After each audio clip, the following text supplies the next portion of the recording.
Vas-y, vas-y, je te laisse. Salut, moi c'est Léo, je suis le batteur de The Great Old Ones. Salut Benjamin, je suis guitariste-chanteur de The Great Old Ones.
Franchement, il faudrait remonter très honnêtement à l'origine du groupe et pour être tout à fait honnête, il me faudrait un gros effort de mémoire pour arriver à me souvenir pourquoi.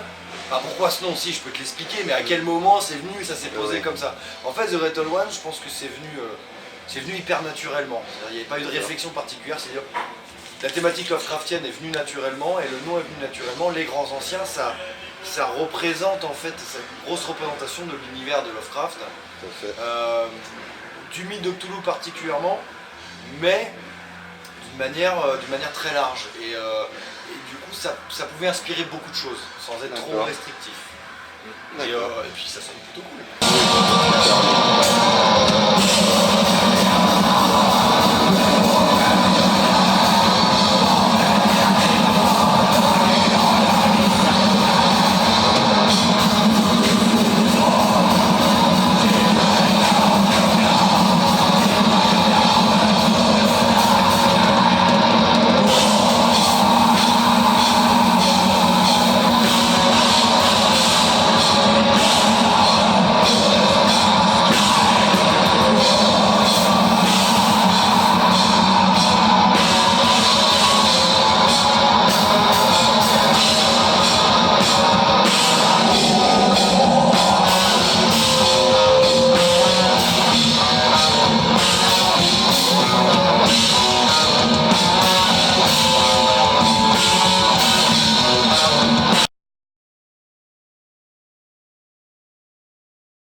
En fait,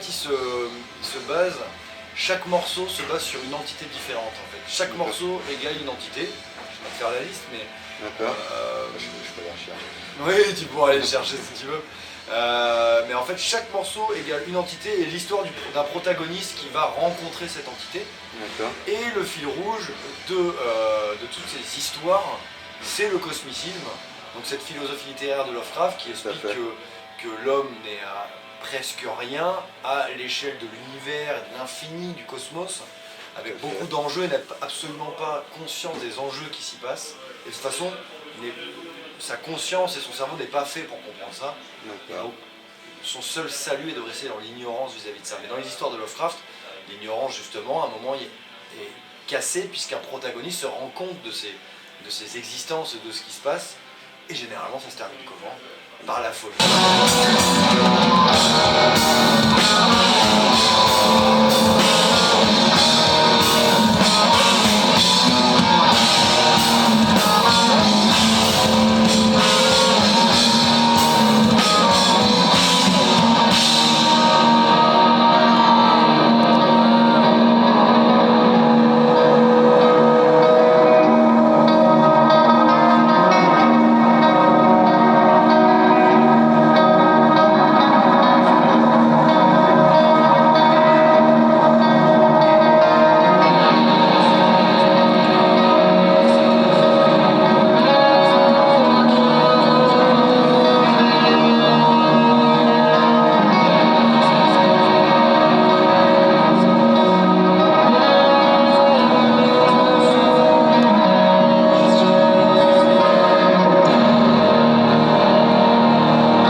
c'était un peu le principe depuis le début du groupe. Je suis resté le principal compositeur des morceaux de TGO.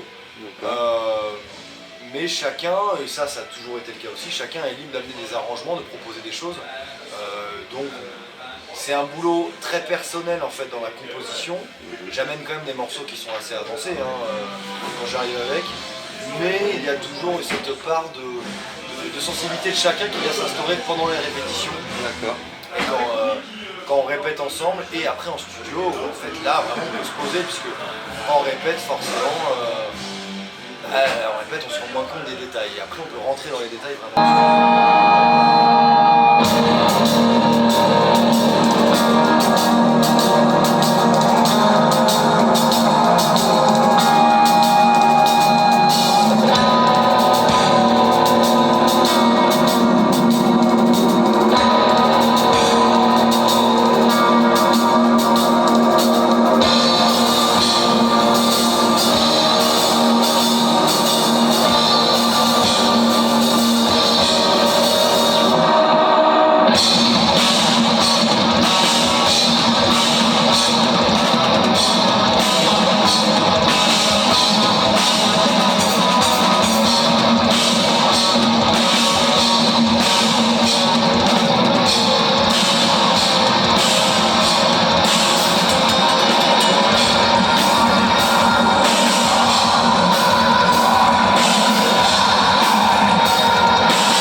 En fait, non, le côté plus brut, pardon. Je sais pas, il y a pas mal de blast. Oui, puis il y a la prod aussi, qui est la prod de Francis aussi, qui apporte peut-être un côté un petit peu plus... Ouais, Francis Cass, ça te marque. Il amène un côté, alors il y a un côté plus clair, peut-être moins vaporeux, qui fait que du coup tu as l'impression de ce côté plus brut. Après, pour moi c'est un album plus épique, plus mélodique, donc peut-être un peu plus brutal, moins posé, un peu moins lent. Tout à fait. C'est plus ça alors, voilà. C'est comme ça que j'aurais dû m'exprimer. Mais ça reste quand même très mélodique et très atmosphérique, donc en fait je trouve, j'ai pas l'impression que ce soit plus brutal, tu vois. EOD pour moi reste l'album le plus sombre et le plus violent en fait, même en termes de production. Ouais, tout à fait. Mais non, j'ai l'impression que c'est un ensemble tout à fait cohérent entre quelque chose de rapide, de chaotique et d'intense, mais lié à des mélodies toujours et toujours à des atmosphères.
Moi, ça me fait penser aux différentes, plusieurs histoires où il y a toujours ce rapport entre le rêve et la réalité qui en général mène à la folie. Donc peut-être une piste là-dessus à creuser sur justement, je pense à part de la lumière du sommeil, tu vois, toutes ces choses-là. De toute façon, la notion de rêve, elle elle est vraiment présente. Toujours importante dans Lovecraft, ça c'est clair.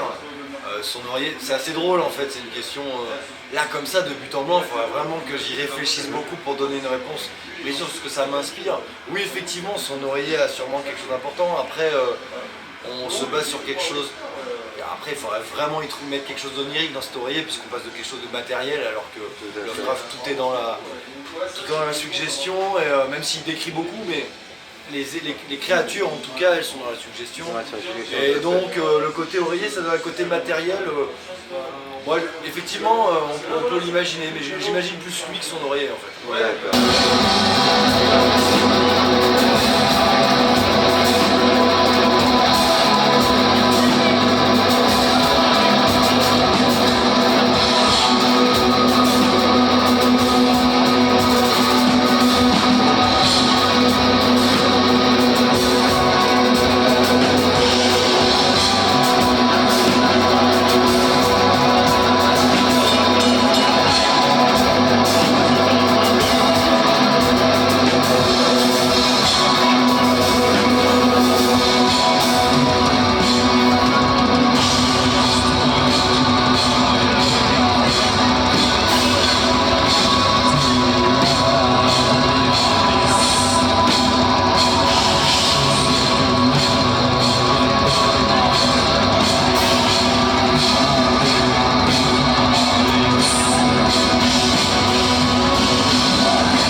Ah oui, j'ai une nana dans le public m'a demandé la baguette. Je suis allé m'en occuper, au moment de lui jeter, elle n'a pas vu la baguette arriver, donc mais rien de grave. Voilà, elle était enceinte, mais le bébé va bien, je suppose. Voilà. Et j'ai tilté quand elle a dit je suis enceinte pour avoir la baguette, mais bon, rien de grave. Et après, tu l'as envoyé dans la figure. Voilà, sans faire exprès. Mais je suis allé la voir, elle va très bien, et je suis content d'avoir pu lui donner ma baguette. Voilà. Pas d'autres. Pour ce qui me concerne, je m'arrêterai là. D'accord. Bah, les anecdotes de concert, c'est pas si simple que ça parce que. De concert ou de tournée, à un moment, quelque chose qui était après, super. il y a des choses que je peux pas malheureusement. Oui, c'est normal, là, je comprends. Je peux malheureusement pas raconter, mais on a passé de très bonnes soirées. Mais c'est marrant parce qu'on s'autorise parfois, sur certaines tournées, quand on a le temps, à faire quelques visites. Et j'ai le souvenir d'une visite de nuit à Édimbourg, avec une visite de cimetière à Édimbourg à la fin, et mon ami Léo Isnard, pas très rassuré dans le cimetière, donc qui aime lire les histoires dehors, mais par contre les vivre beaucoup moins déjà. Donc c'était assez fun, on a bien rigolé, puis il y avait un côté, comme c'était en Écosse, il y avait un côté presque film de la Hammer, un peu film de la Hammer dans le cimetière et tout ça, sans la fumée lourde malheureusement. Mais, enfin sans le brouillard quoi. Mais du coup quelque chose d'assez Lovecraftien qu'on pourrait tout à fait imaginer dans une histoire Lovecraftienne, donc c'était plutôt chouette. Mais après une anecdote assez folle, soit elles ne sont pas assez pour être racontées, soit elles sont trop pour être racontées. Ouais, je crois pour être racontées. Ouais.